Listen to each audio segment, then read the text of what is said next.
So let us see what do we have here for you guys today. Friday. Just take only what resonates, okay? And yun nga mga babes, no? Feel free na i-claim ang mga mensahe kung mag-resonate sa inyo at kung yung ibang message no ay hindi, then leave it, no? Kasi baka yun ay for other viewers. Okay? Yun. Nadali natin ang energies. So, tingnan natin, no? Kani-kanino kaya yung mga mapipick up natin ng mga energies ngayong araw.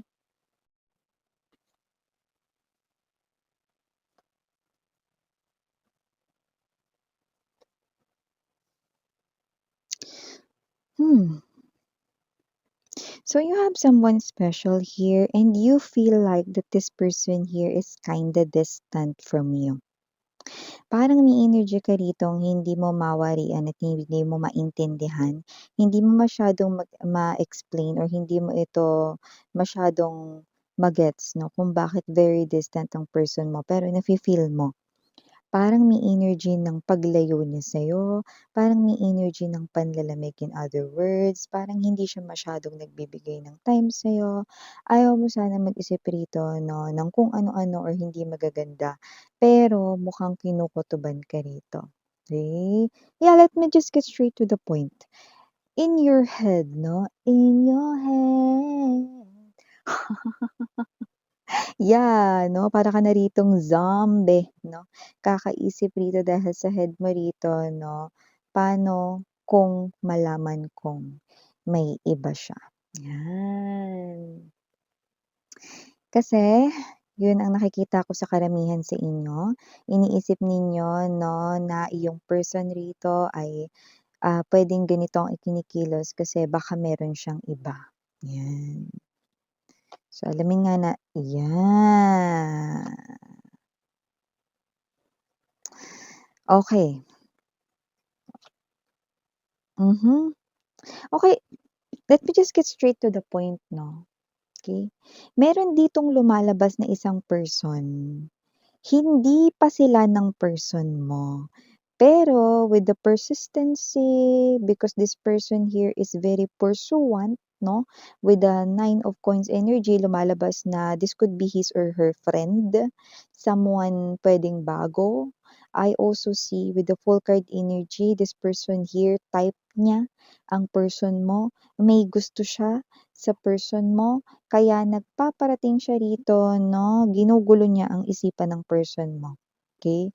I do see that your person here is naguguluhan, confused right here 'no, and alam nitong, person na ito na may gusto sa person mo na meron siyang karelasyon at ikaw 'yon.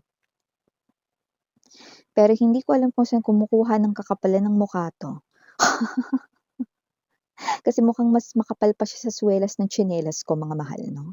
Dahil ang mukha niya rito ay nakikita ko rito na talagang gusto niya ritong agawin, gusto niya rito na mapansin siya ng person mo. 'Yun ang nakikita ko dito 'no, kaya yung person mo rito hindi pa naman sila, okey.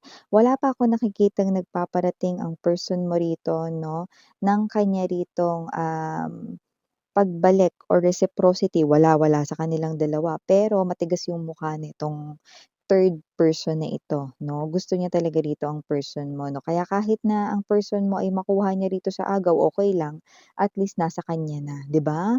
Ang pangit ng motto niya sa life 'no? Let us see.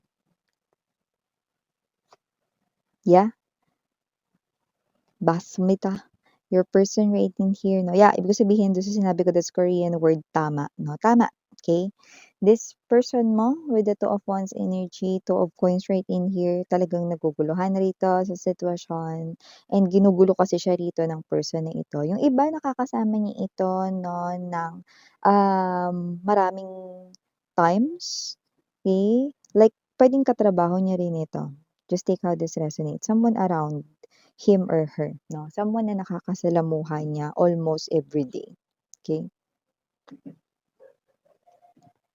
Okey, this is good.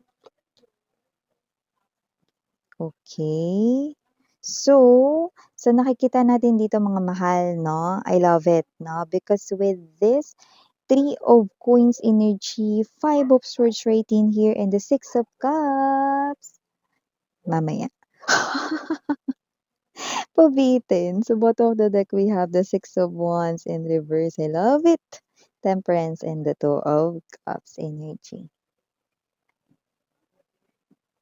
So your person here wants to be honest with you guys. So nakikita ko that your person will talk about this other person here. Okay? And your person is nakikita kong nagiging honest sa kanyang sasabihin. Okay? So this is some kind of almost personal reading for someone, no? For our viewer. But just take only what resonates, no? Before we dive more, bati muna. Hi and hello there everyone. My name is Yan. Welcome new subscribers. Returning Istam buyers, thank you po sa inyong walang sawang love at support for me. At kung hindi niyo pa knows, meron pa tayong other channel link down below sa ating description box. If interested, just click that link para mapunta kayo doon. At araw-araw ay nag-upload tayo ng collective readings for all signs. There, at yun nga, wala tayong gender dito, mga mahal, babae, lalaki, LGBT, lahat ay welcome. Pwede rin po i-switch ang mga roles dahil possible talaga magkapalit-palit yung sweethearts dahil general reading ito. And at the end of the day, lahat ay may free will na free mong gamitin anytime, anywhere. Timeless din tayo dito. Pwedeng nangyayari na, naganap na, tapos na. Sa iba nangyayari na po ngayon, sa iba ay mangyayari pa lang. But just take only what resonates, okay? Alam mga babes, na meron talagang mga tao na makakapal ang mukha. At sila yung mga taong makasarili, 'no? So, wala silang pakialam dito kahit na 'no, meron silang masagasaang iba, kagaya mo rito 'no. So, yung iba sa inyo, okay, hindi niyo pa 'to kilala, pero iba sa inyo, yes, nakita niyo na ito. Bakit? Kasi yung iba puwedeng bago lang ito na dumating sa life ng person mo. Ibig sabihin puwedeng bago niyang katrabaho, bago niyang kakilala because of a friend kasi lumabas rin yun dito 'no. However, hindi ko naman nakikitang nagpapakita ang person mo rito ng paggusto with this third person. Pero hindi ko rin maitatatwa that your person here is being swayed sometimes, 'no? Pero hindi niya ito pinapakita in actions, 'no? Kaya naguguluhan siya. Confusion comes here, 'no? So, I do see na kung sino man 'tong person mo, 'no, this person na nakikita ko rito na naka-connect mo is someone na hindi ko nakikita na pinapatuloy niya itong third person kahit nagpapakita ito ng pag-express ng pagkagusto sa kanya, okey? Pero hindi rin naman niya maitatatuwa 'no, na minsan, parang natutuwa siya sa kikilos nitong tao na 'to 'no, pero hindi ko nakikita yung kilig factor, okey? Let me just get straight to the point 'no, para maparating ko sa inyo 'no, na yung person mo alam mo yung energy 'di ba minsan nahihiya ka kapagka kino-compliment ka ng iba, parang gano'ng klase ng energy, okey? Sometimes 'no, na-situation nitong person na 'to 'no, at yun ang nakikita natin dito, okey? So, nakikita ko dito na hindi slow ang person mo at nararamdaman niya na may gusto itong other person na ito at yung iba nga dahil makapal yung mukha nila puwedeng sinabi nila yan ng diretso sa person mo, 'no? At yung person mo rito naguguluhan man rito mga babes 'no, pero ang maganda with this Three of Coins energy, Five of Swords right in here, and Six of Cups 'no, nakita kong naguguluhan man ang person mo, mas matimbang ka pa rin sa puso niya. Yan 'no. See? I do see 'no, that this person here 'no, na wala man lang ritong preno sa pagiging malandi niya 'no. Napilit ritong kinukuha ang loob ng person mo rito kahit na nagmumukha na siya ritong ahas 'no, or kahit na nagmumukha na siya ritong kaawa-awang palaka. Nakikita pa rin natin dito 'no, na yung person mo rito, sa puso niya ikaw pa rin talaga, ang mas matimbang, At nakikita ko 'no, na ito ay sasabihin niya sa'yo, okey? Kaya siya rito na parang tingin mo 'no, with the Six of Swords energy, Moon energy, parang may iba. Kasi meron ditong energy 'no, na talagang gustong-gusto siya. okey. At yes 'no, naguguluhan talaga yung person mo rito kasi nga may nanggugulo, 'di ba? Parang ganito lang 'yan, eh, gusto mo mag-focus sa ginagawa mong trabaho, pero kinakausap ka, dinadaldal ka ng katabi mo, eh, di wala kang natapos, 'di ba? So, sasabihin niya 'yan sa'yo. Magpapakatotoo yung person mo rito sa'yo, okey? At kahit na papiliin mo siya, nakikita ko na sa huli ikaw ang pipiliin niya, 'yan. Pero, naku, yun na naman miss yan yung pera mo. Six of Wands in reverse, I do see that because you're dealing here with someone ma-dupes ang fes 'no, kung sino man 'tong third wheel na 'to na gustong sumingit sa inyong relationship at connection ng person mo 'no, nakikita ko na hindi pa rin siya titigil rito.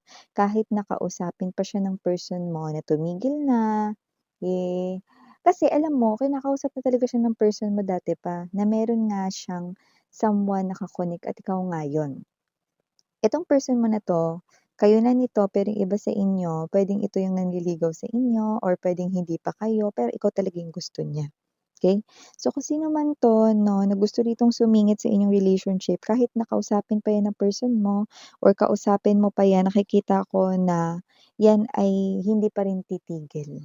Magpapapansin pa rin 'yan, magpapadala pa rin 'yan ng mga mensahe, icha-chat niya pa rin ang person mo, ite-text pa rin niya, tatawagan niya pa rin 'no? Ang tigas ng mukha, 'di ba? Pero hindi siya magtatagumpay. The Six of Wands is in reverse position for some kind of reason, and that reason is hindi magtatagumpay, hindi sa-success itong third wheel na 'to sa pang-aagaw niya sa person mo. Dahil mas matibay ang nabuo ninyo rito na samahan ng iyong person at dahil ikaw ang mahal ng person mo. Okay, nakita ko rito mga babes 'no, hindi na importante kung sino naunang magkaroon ng feeling sa inyo ng person mo dati 'no, or kung sino naunang magkaroon ng feeling sa inyong dalawa. Pero kasi nakita ko dito mutual ang inyong feelings. Eh, dito kasi parang ano lang, eh, pinipilit lang rito, eh, pinagpipilitan lang dito ng third person yung sarili niya sa person mo, eh, nakuha mo? So, nakita natin dito 'no, na ginagamit ng third person dito ang kanya ritong, yeah, I just heard alluring. Eh, this person here could be attractive sa kanyang physical appearance, 'no? This person here could be somewhat sexy, gorgeous, puwede rin naman na matipuno ang kanyang pangangatawan, body fit ay really, really good talaga, looks like a model, but you know, ginagamit niya yun para mang-akit ng hindi magandang paraan, 'di ba? Ay sa hindi magandang paraan, okay? So, nakikita natin dito that your person here 'no, is someone na malinaw sa kanyang puso na ikaw lamang talaga at wala ng iba. Temperance energy, love wins 'no, kagaya ng kanta ni IU. Nakikita natin dito 'no, na ang partnership niyo rito ay mananatili rito and you will be, you know, at the end of the day matutuwa ka kasi your person here is being honest sa'yo. Na sinabi niya at inamin niya yung nangyayari dito 'no, na meron siya ritong katrabahong pinagpipilitan yung sarili sa kanya, may gusto sa kanya 'no, at talaga naman na ito ay hindi tumitigil. So, iba sa inyo nakita ko cha-chat niyo 'yan, ime-message niyo 'yan 'no, pero hindi ko nakikitang titigil siya dahil lang sinabihan niyo siya. Okay, at hindi ko rin nakikitang titigil siya 'no, dahil sinabihan siya ng person mo or sasabihin siya ng person mo. Kasi yung mga ganitong klase ng tao hindi 'to napapakiusapan, eh. Parang display lang yung tenga nila sa kanilang, you know, katawan, eh, 'no? Wala talagang silbi yung tenga nila, eh, hindi sila nakikinig, 'no? So, I do see that whoever this energy is 'no, hindi siya rito sa-success. Hindi siya rito kailanman magtatagumpay para maagaw at makuha ang person mo, 'no? Yeah, you know, yung pagiging maganda at pagiging gwapo hindi yan dapat ginagamit upang mang-akit ng iba at lalo na hindi yan ginagamit para mang-agaw ng iba. 'Di ba? Kung maganda ka, gwapo ka, gamitin mo sa magandang paraan, 'di ba? Eh, so kasi naman 'tong energy na 'to, eh, I do see that this person here maaari kasing type niya yung person mo 'no, dahil may lumbas kasi rito na parang sa physical appearance, ganyan yung gusto niya, very manly, very ano, meron talaga siyang nakikita in physical talaga sa person mo na yun yung unang nagpa-attract.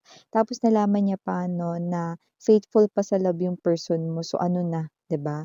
So parang trophy yung nakita niya. Para siya ritong mga babes 'no, gustong mang-agaw dito 'no ng pagmamay-ari na ng iba, 'di ba? Pero excuse me, eh, hindi nga siya yung mahal, eh, 'di ba? So nakikita natin dito 'no, na kayong dalawa pa rin at mas magiging matibay pa rin kayo pagtapos nito. Yun nga lang, hindi ko nakikitang titigilan kayo ng person na 'to. Pero ang maganda, kahit na hindi kayo tigilan nito forever and ever, hindi niya rin naman maaagaw ever ang person mo mula sa iyo. Wow! So for the initials right here, yes, we do have capital letter E, capital letter M, capital letter G, and for the rest of the letters, we have here B as in boy. We have here J. We also have here O. Andito rin A and letter I. And last but not the least, we have here the letter S. So yeah, those are all the messages. Thank you again. I'm Mariana Ani, Sarang Hey, love and light, sweethearts. Annyeong!